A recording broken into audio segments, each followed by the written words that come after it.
guys, it's Bonnie from Artist in a Garden, and today I'm going to prune down my lavender.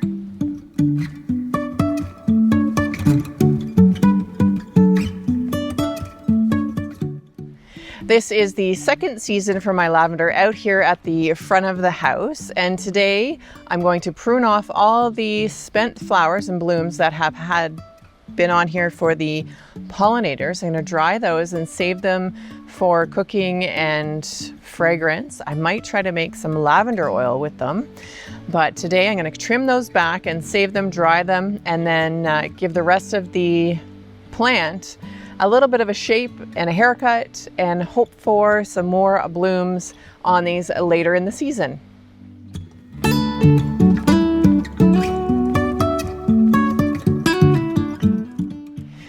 So there's two times when you can prune your lavender or cut your lavender back. In the spring, I cut down all the old stalks after the winter to tidy it up and prepare it for some fresh spring growth. I let that bush out and put on blooms. I leave the blooms on my lavender for the pollinators and the bees. It does really well out here on the edge of our garage in a gravel driveway. So it loves the hot, dry weather that it gets out here in the front of the house. So I've left it out here. The bees have all faded away off of it, and it's time to harvest what's left of the lavender blooms. So this is my lavender and what it is looking like now. We are in July, so it's midsummer, and you can see the canicles, I think is what these are called, these little flower pods that are still left on the stem. That is what I'm going to dry and save. So I'm going to trim down all these flower stalks first, and then we'll get into the plant itself and trim some of it down.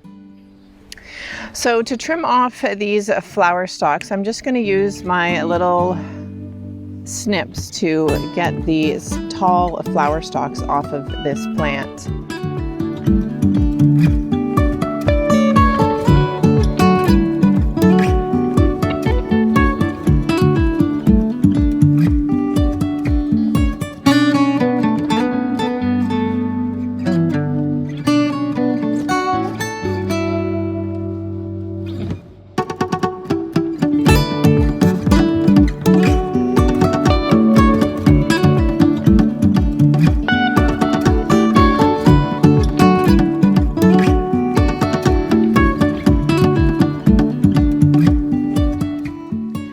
So now that I've taken off most of the flower stalks or flower blooms that are on these plants, I'm going to shape up the actual lavender plant itself and just tidy it up and encourage some more blooms and growth on these woody shrubs.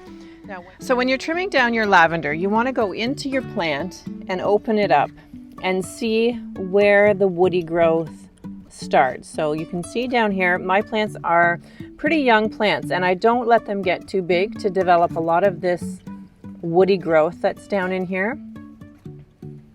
So I can trim back the lavender pretty far. This is what you want to encourage. Can you see those new shoots growing down low on the plant?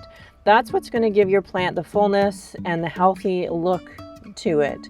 If your lavender is a lot more mature than this one, you might have a woody stem all the way up to here, but just be careful not to cut it down too far into that woody growth. It does struggle a little more to put on growth down into the more mature hard woody sections. So I'm going to trim this down pretty far to encourage all of this new growth down in here to come out and do another second flush of blooms. So what I'm going to do is come in here and cut it down to this level. Probably I would say it's halfway to maybe 2/3 of the way down into the plant, just to give it some shape and to encourage that new growth to continue.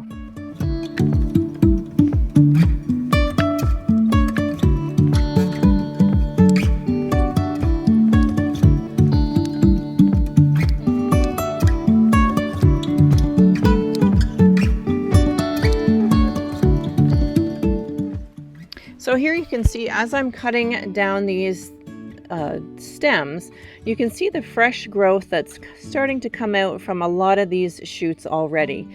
So when I'm shaping this bush, that's what I'm kind of looking for. I'm looking to see where this fresh growth is starting, and I just take my trimmers and cut just above where I see some of those little fresh nodes that are coming out.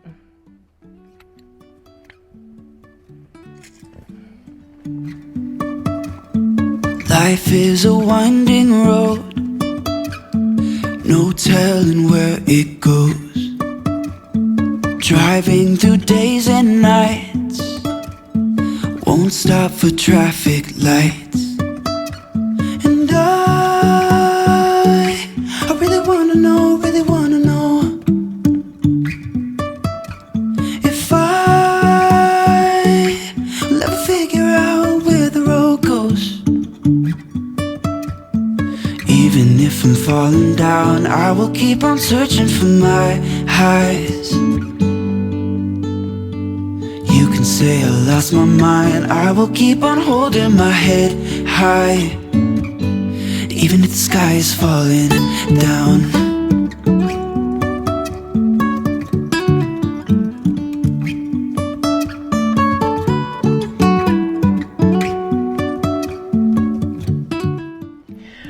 Well guys, this lavender smells so good. I think I'll have a lavender oil on my hands for a while. So I've trimmed down all the lavender plants, and I didn't really want to make them look like they had just been sheared off. So I did try my best to get them in sort of a nice rounded mounded shape. I do have 4 lavender plants here, and this is the Hygrometer lavender, which I forgot to mention at the beginning of the video, but let me show you how they look after their haircut. You can say I lost my mind, I will keep on holding my head high, even if the sky is falling down. So this is how they look after I've got them all trimmed down. They're about half the size they were when we started. This is the pile of leaves that I have left over, and they smell great as well. Jumping from cliffs so high, trusting our wings to fly. Sometimes we're crashing down, but we get up and start from the ground. Well guys, I have all my lavender harvested, ready to dry out. It smells so good. I'm going to leave it in this basket and just let it dry out in a sunny spot, and we'll be able to shake off the little, I think they're called canicles, that are on the bottom of these, or on the tops of these flower stems. Let me grab one so you can see it.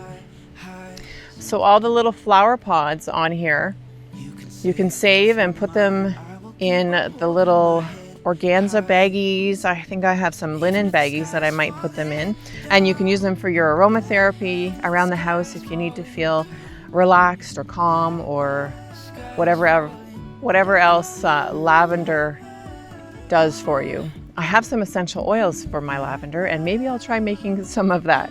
Leave me a comment below. Let me know what you've made out of any lavender that you've harvested out of your garden. My name is Bonnie. This is Artist in a Garden. Thanks for watching. Don't forget to like and subscribe. We'll see you in the next one. Bye-bye. The sky is falling down, yeah. The sky is falling